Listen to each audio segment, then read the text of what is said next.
Joe Biden is now the presumptive Democratic nominee. Nobody really chose Biden for this job. He wound up in it by a series of defaults, and it shows. Ask yourself, is Joe Biden ready to lead this country? Could he find his car in a three-tiered parking garage? Could he navigate a salad bar? And by the way, what exactly is his position on the coronavirus pandemic? Those are the mysteries Democrats now face. Biden has been virtually invisible for the last month. That's not an accident. Joe Biden on camera means more moments like this. We cannot let this, we've never allowed any crisis from the Civil War straight through to the pandemic of 17, all the way around 16. We have never let our democracy take second fiddle. We can both have a democracy and elections and at the same time correct the public health. You follow that? Correct the public health.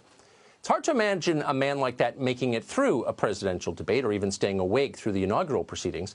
It seems likely that at some point Democratic leaders will try to find a way to replace Biden before the November election. Andrew Cuomo is the obvious replacement, but there are many others.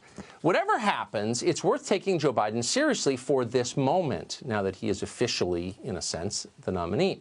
Biden was first elected to the Senate in 1972. That was the year that Richard Nixon opened China to the West.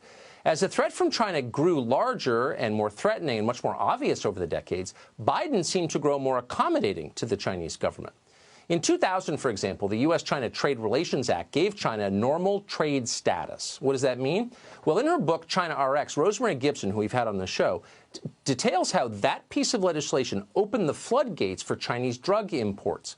Within 3 years of the bill passing, America lost its last aspirin factory, its last vitamin C facility, its last penicillin plant.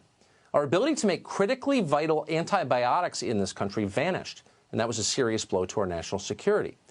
And yet, Joe Biden voted for that bill. He went on to oppose amendments to it that would have put pressure on China to release political prisoners and stop forced abortions. 11 years later, in 2011, Biden still didn't see the threat. In fact, he appeared to welcome it. That year, he said, quote, "A rising China is a positive development, not only for China, but for America." The day that Biden gave that speech, millions of Americans had already lost their jobs. They'd been shipped overseas to China. Chinese students were already flooding America's schools and research labs, crowding out Americans, stealing the data and information that in the end would boost the Chinese economy to where it stands today, larger than ours. It's hard to believe Biden said that, but it wasn't the only time he did. Here was Biden last May on the campaign trail. China is going to eat our lunch? Come on, man. They're not bad folks, but guess what? They're not a competition for us.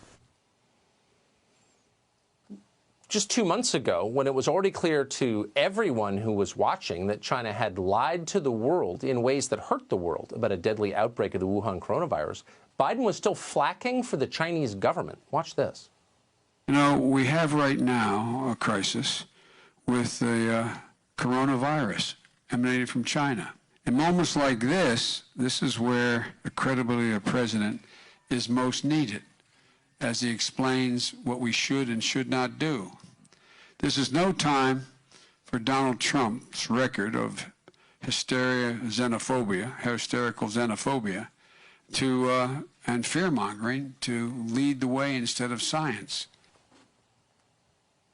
Xenophobia! It seems almost antique. Why? Because in a moment like this, in a moment of national crisis, irrelevant issues tend to recede. You probably heard a lot less recently about how America is racist, how we need reparations for slavery or non-binary signs in every public men's room stall. It all seems insultingly frivolous now. What matters in moments like this are the big things. And at the top of that list is who should lead this world going forward. Should it be the United States or should it be the government of China? Anyone who has trouble answering that question probably won't be the president.